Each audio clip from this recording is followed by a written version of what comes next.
On va boire un petit coup avant. Sur la voix.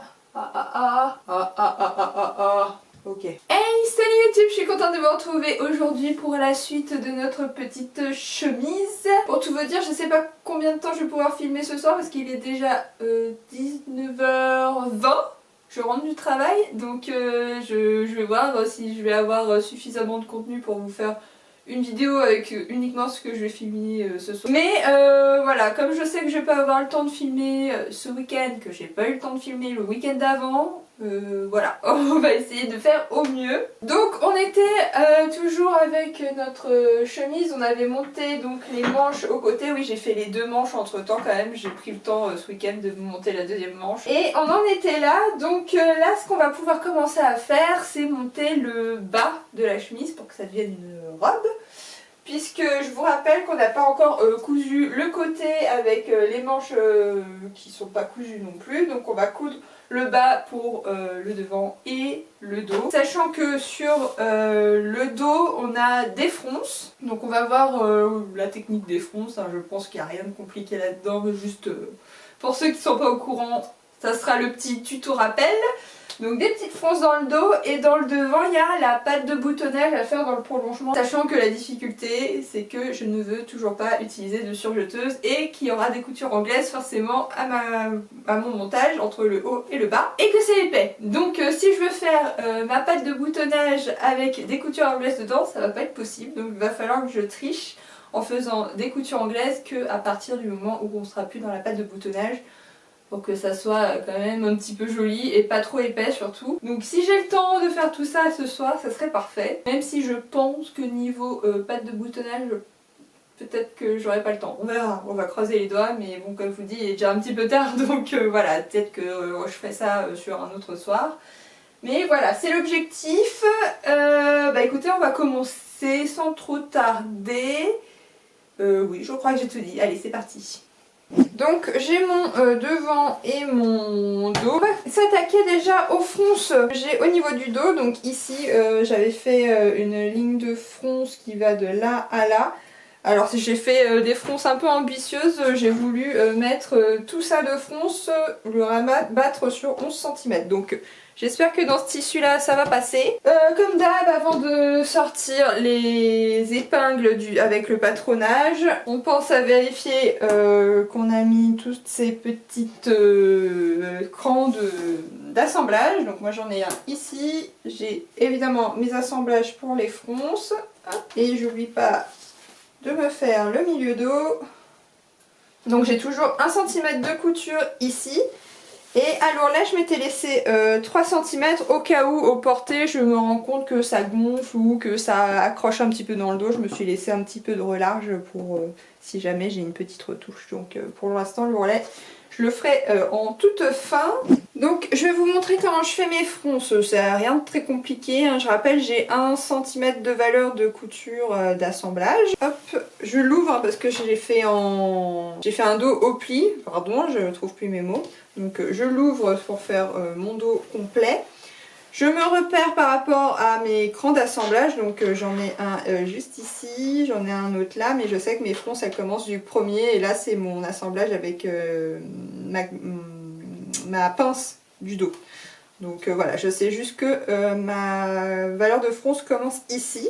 Donc tout simplement pour commencer, faire ma première piqûre, parce que je l'ai fait en 2 piqûres. Alors ça sert à rien d'agrandir votre point de couture normale.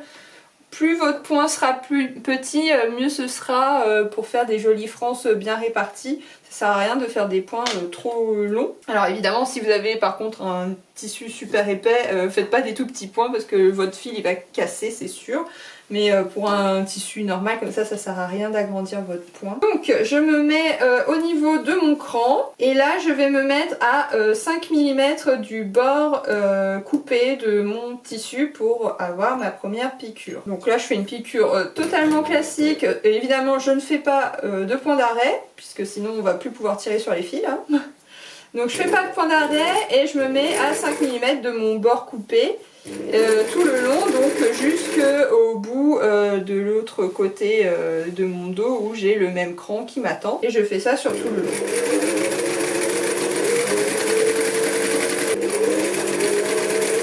voilà, mon cran il arrive ici et je n'oublie pas de m'arrêter. Donc ici, au même endroit, je peux aller 2-3 points au-delà de mon cran, hein, ça pose pas de problème. Et surtout, pas de point d'arrêt, surtout.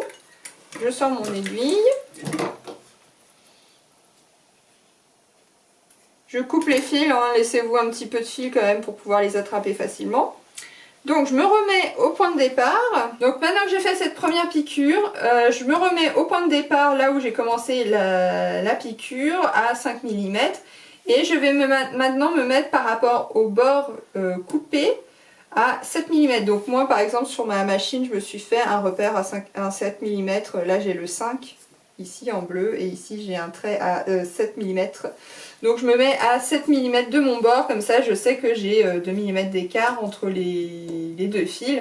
Donc toujours pas de point d'arrêt, hein, surtout. Et on y va comme ça, en suivant sa ligne à 7 mm. Si vous en avez pas sur votre machine, en fait comme moi, vous la tracez avec un scotch. Je vous l'avais montré dans une vidéo pour débutants où je faisais le cabas, où je me mettais des scotch sur ma machine familiale pour m'indiquer les gradations un peu particulières comme ça quand c'est pas des controns. Souvent on les a pas sur les familiales, donc voilà, je vous invite à le tracer en faisant bien attention que ça soit bien perpendiculaire à votre piqûre, enfin parallèle à votre piqûre plutôt. Et surtout faites attention quand vous arrivez au début ou à la fin de ne pas repiquer sur vos fils précédents, hein, sinon ça va vous bloquer. J'essaye de m'arrêter au même endroit que ma première piqûre. Hop. Je me laisse un petit peu de marge pour pouvoir tirer mes fils sereinement. Et voilà, mes 2 fils de fond sont passés. Maintenant, il va falloir voir si ça rentre. C'est surtout ça la grande question. Donc, maintenant, ça va être très simple. Je vais juste me saisir d'une règle pour vérifier où j'en suis niveau fronce. Je repère donc mon milieu où j'ai mis évidemment mon cran. Hein. C'est toujours les milieux, il faut penser à mettre un cran.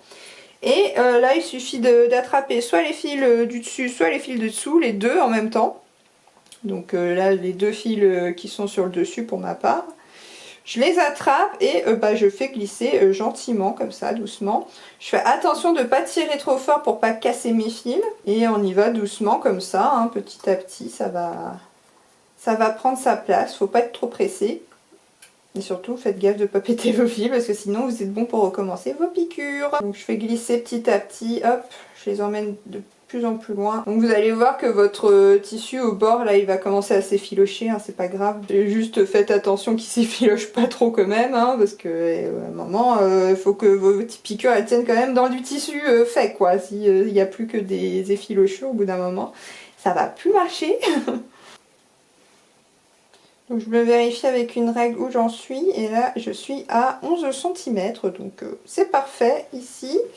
Donc voilà, j'arrive à le rentrer, vous vous rendez compte que j'arrive à rentrer quand même tout ça dans 11 cm, donc c'est vraiment un tissu bien souple. Ça va être très joli je pense. Donc je vais faire exactement la même chose de l'autre côté. Donc voilà, vous voyez ça commence à bien s'effilocher, c'est pas grave. On va faire tout de suite la finition, donc couture anglaise. Et là ce qui va être bien c'est que maintenant normalement vous allez comprendre tout de suite de quoi je parle. Si vous avez vu évidemment la vidéo précédente où je vous parle en détail de la couture anglaise, ici je ne vais pas le détailler autant que la dernière fois parce que maintenant normalement vous savez faire. Donc je vais prendre mon petit top que j'ai déjà cousu et on va se mettre en couture anglaise, donc envers contre envers, juste sur le dos, hein. Là je suis uniquement sur le dos. Voilà, je me mets des petites épingles en travers, je me mets mes crans les uns sur les autres, très important. Surtout le repère du milieu dos. Donc là je vais mettre les épingles en travers. Je fais attention de bien me mettre bord à bord malgré les fronces. Donc faites attention quand vous avez des fronces, ça peut être un petit peu délicat à se mettre bord à bord. Donc si vous avez un peu de difficulté, vous pouvez très bien vous passer un petit coup de fer à plat sur les fronces.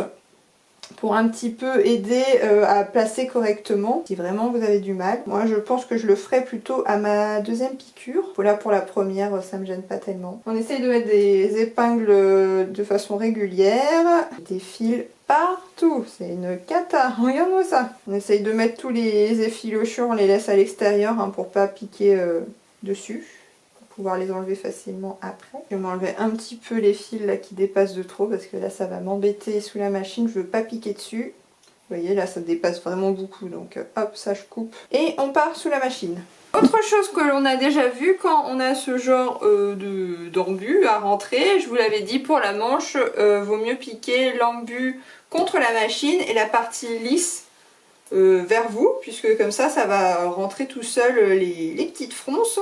Et ça vous permettra de ne pas faire de plis sur la partie qui est censée être lisse. Donc c'est toujours mieux de mettre l'embu contre la machine pour aider un petit peu tout ça à rentrer. Alors là, il faut que je fasse gaffe de ne pas piquer sur mes manches.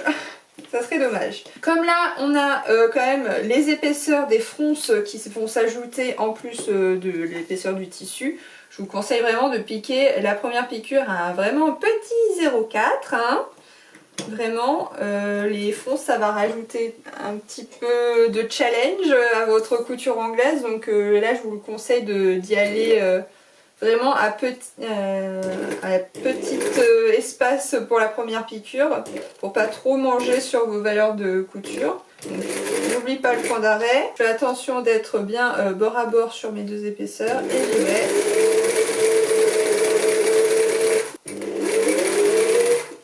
On fait attention de ne pas piquer sur toutes les barbes qui dépassent. Et quand on pique des fronces comme ça, on fait attention qu'en dessous, les fronces partent bien dans le bon sens, qu'elles n'aillent pas un petit peu trop en biais ou quoi que ce soit. Pour que vraiment quand on pique dessus, ça soit le sens dans lequel elles vont tomber par la suite. Donc avec les mains, je passe un petit coup en dessous, hop, pour les faire glisser. Être sûr qu'elles partent dans le bon sens. Et je fais attention à être bien bord à bord. Et je les retourne. Et là vous allez voir que normalement si vous avez le côté plat au-dessus, les fronces elles vont se piquer toutes seules sans souci. Votre pied de biche ne va pas se coincer dedans. Donc je vérifie très régulièrement de la position des fronces en dessous. Avec les doigts aussi j'aplatis un petit peu pour aider un petit peu pour que ça se mette correctement. En plus du fait de les coucher dans le bon sens, j'aplatis. Il faut que je sente que sous mes doigts ça se place bien. Donc vraiment là si vous comprenez rien à ce que je suis en train de faire au niveau des piqûres et tout ça, je vous invite vraiment à aller voir la vidéo précédente où je monte mes épaules et mes manches de cette même façon. Donc il n'y a pas de fronce et tout ça, donc c'est beaucoup plus facile à comprendre. Donc je vous invite vraiment à aller la voir si vous voulez faire des coutures anglaises correctement. N'oublie pas le point d'arrêt. Voilà. Et on va passer au fer à repasser comme d'habitude. Voilà. Donc la première piqûre est faite. Là, la première chose qu'on va faire, c'est repasser une fois à plat. Donc je vais me mettre du côté plat où j'ai pas de fronce. Je vais faire en sorte que mes fronces partent toujours dans le bon sens. Donc je les fais glisser sur la table, hop, pour être sûr que ça aille vers le bas et que ça parte pas en biais ou quoi que ce soit. Donc, et là pour être à plat quand vous avez des fronces, il vaut mieux le faire du côté où c'est déjà plat parce que ça sera beaucoup plus facile. Donc le but c'est pas d'aplatir les fronces jusque ici, hein, c'est d'aplatir les fronces jusqu'où on a déjà piqué et voire un petit peu plus puisqu'on va avoir la deuxième piqûre à faire par la suite. Donc vous y allez mollo sur l'espace que vous prenez avec votre fer. Juste de quoi repasser à plat, aplatir un tout petit peu les fronces pour aider à la prochaine piqûre. Mais vraiment n'aplatissez pas jusque là parce que sinon ça va être très laid. Le but des fronces c'est que ça gonfle. Donc si vous les aplatissez là ça va pas être très joli. Donc là j'ai écrasé sur oui 1,5 cm pour vraiment aider à la prochaine piqûre qui va être peut-être un petit peu plus compliquée que la première. Voilà. Donc je vais maintenant me faire ma piqûre dans l'autre sens. Donc comme on a fait Dans la précédente vidéo, je vais m'aider en faisant passer ma valeur de couture dans un sens. Donc là je vais le mettre du côté plat, puisque les fronces ça va être beaucoup plus difficile de les placer vers le bas, puisqu'elles ont envie d'aller vers le haut là, hein, vu que c'est épais. La valeur de couture qui va par là en dessous, et je repasse tel quel. Je pousse avec le fer. Donc voilà, le cassage il est bon. Et on va essayer de se casser aussi sur la piqûre. Je me mets sur ma cassure, enfin sur ma piqûre pour faire ma cassure plutôt. Je laisse toujours tomber mon vêtement de l'autre côté de ma table pour m'aider un petit peu. Pour pas que ça soit trop encombrant, on va dire. Et je casse toujours un petit peu. Hop, ça va aider. Donc là avec les fronces vous allez voir que c'est un petit peu plus délicat. Ça va vouloir rouler. Donc il faut un petit peu insister. Et donc c'est à ce moment là qu'on va pouvoir enlever toutes les effilochures avant de piquer, parce que là il va y en avoir un sacré paquet normalement. Donc je réouvre pour voir le bord de mon tissu, et là je vais enlever toutes les effilochures. Parce qu'il y en a pas mal, hein, on va pas se mentir, quand on fait des fronces forcément à tripoter trop le tissu. Il est pas content. Si vous voulez, vous pouvez même dégarnir un petit peu plus au niveau des fronces. Donc juste les fronces, hein, pas le tissu plat, juste les fronces. Je le coupe un petit peu plus au ras pour aider à faire ma deuxième piqûre. Pour dégarnir un peu les épaisseurs, hein, parce que plus il y a des épaisseurs, moins c'est simple. Donc là, vous pouvez aussi couper vos fils de fronce que vous aviez passés au préalable, puisque là, normalement là c'est tenu, hein, maintenant elles pourront plus barrer vos fronces. Donc je coupe les fils qu'il me reste. Donc voilà, maintenant que c'est propre, on va tout de suite sous la machine, on arrête de tripoter et on fait la deuxième piqûre. Donc pour la deuxième piqûre, je me mets toujours sur la partie plate, pas sur les fronces, ça sera plus simple à piquer comme ça. Je me plie bien sur là où j'ai déjà piqué, où on a repassé. Normalement ça doit aider un petit peu à se placer, mais là vous allez voir que c'est beaucoup moins simple de faire avec des fronces, donc allez-y doucement. Je me mets donc à 5 mm, mon petit point d'arrêt, et je vais comme ça. Donc maintenant, petit coup de repassage pour bien finir d'aplatir tout ça, hein, parce que là il y a besoin avec toutes les épaisseurs. C'est pas évident.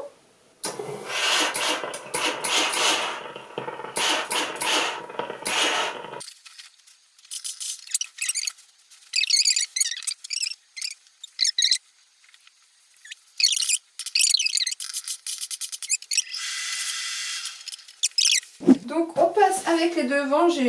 J'avais un petit peu oublié de mettre mes bandes de thermo pour ma patte de boutonnage de la jupe. Donc ça c'est chose faite. J'ai bien fait attention de faire un endroit, un envers, hein, enfin droite-gauche plutôt.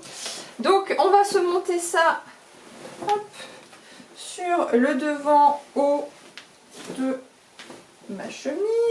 Donc ce que je vous disais, c'est que là il va falloir être astucieux, puisque comme je vais avoir ma patte de boutonnage ici avec des pliages, des retournés et tout ça, je peux pas me permettre de mettre des coutures anglaises à ce niveau là. Donc ici il va falloir que je fasse attention de ne pas faire mes coutures anglaises jusqu'au bout et m'arrêter là où j'ai laissé mes crans de patte de boutonnage tout simplement. Donc là on va se remettre en couture anglaise comme d'hab, donc envers sur envers. Alors prends le bon morceau Eva, c'est mieux, voilà.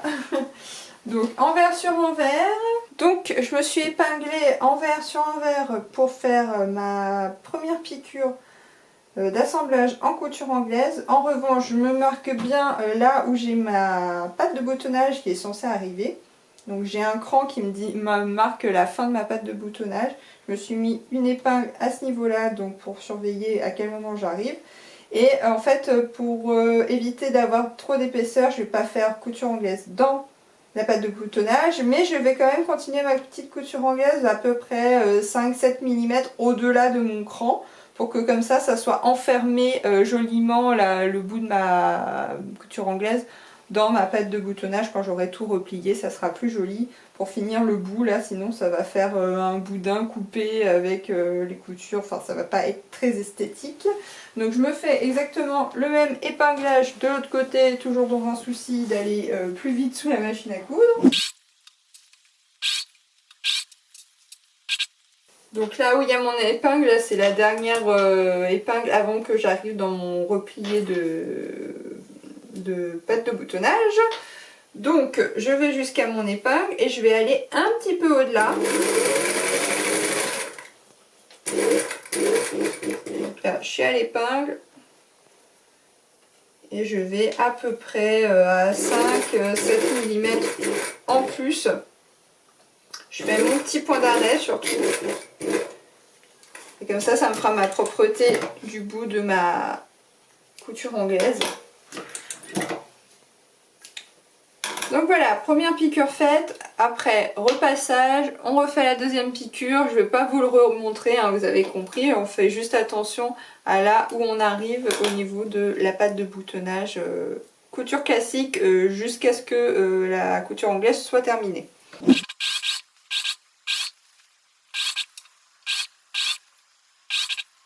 Donc là vous voyez je fais ma deuxième piqûre après le repassage et tout ça, donc là je suis bien avec mes 5 mm et vous voyez que comme j'ai pas fait mes coutures anglaises ici, ça veut se placer à plat.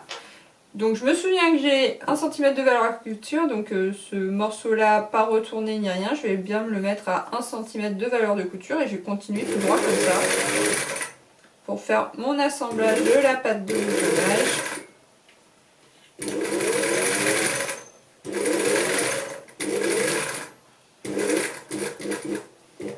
Et j'oublie pas, hop, petit point d'arrêt. Ça, ici j'ai quand même mon assemblage et ma couture anglaise en même temps. Et ça sera comme ça enfermé une fois qu'on va faire le pliage du double enroulé de ma pâte de boutonnage. Donc voilà, ça sera propre comme ça. Donc voilà, on arrive avec ce résultat, on a assemblé donc les coutures entre le haut et le bas, mais pas encore le côté, hein. Vous voyez que c'est toujours complètement ouvert ici, à la manche aussi, c'est normal. Donc la prochaine fois, je vais pas le faire tout de suite parce que je vous avoue qu'il est super tard et il est déjà 21 h. Je commence à être un petit peu crevée, hein. Je rappelle que je rentre du boulot déjà, donc ça fait beaucoup d'heures de couture dans les pattes là. J'en ai un peu marre. Donc on fera ça dans la prochaine vidéo, c'est pas grave. J'espère que cette vidéo vous aura quand même montré des trucs intéressants. Et en fait ce qui est pas mal c'est que maintenant que je vous avais vu les vidéos précédentes, j'ai plus besoin de vous expliquer certains détails et je pense que ça peut être peut-être un petit peu satisfaisant pour vous, j'imagine. Donc avant de terminer cette vidéo, j'aurais besoin de vous. Et oui, comme vous voyez, la chemise est bientôt terminée, il reste plus grand chose à faire, donc fermer les côtés, la pâte de boutonnage et assembler le col dessus et évidemment mettre les boutons, les trucs comme ça, les petites finitions. Donc il va plus rester énormément de vidéos à faire dessus, peut-être 2 je pense. Je vais essayer d'en faire que 2, hein, voilà pour cette chemise. Donc j'aurais besoin de vous pour me donner des idées pour les prochains tutos éventuels. J'ai souvent des petites questions de certaines d'entre vous dans les commentaires sous mes vidéos où on me pose des questions où on me dit comment tu fais une braguette, donc est-ce que ça vous intéresserait que je fasse une pièce avec une braguette pour vous montrer. On m'a demandé aussi comment utiliser par exemple une règle japonaise, donc c'est sûr que c'est pas une règle banale, donc c'est des petits outils un petit peu techniques pour la couture. Est-ce que ce genre de vidéo vous intéresserait, que ce soit pour une règle japonaise ou les perroquets ou autre, je ne sais pas, la roulette, voilà, il y a plein d'outils très spécifiques à la couture qui peut-être vous posent des soucis à comprendre comment ça fonctionne, donc voilà, ça peut être une idée de sujet à aborder. On m'a aussi posé des questions pour une FAQ, alors je vais pas parler de ma vie personnelle, ça serait plutôt une FAQ pour parler de mon métier de couturière.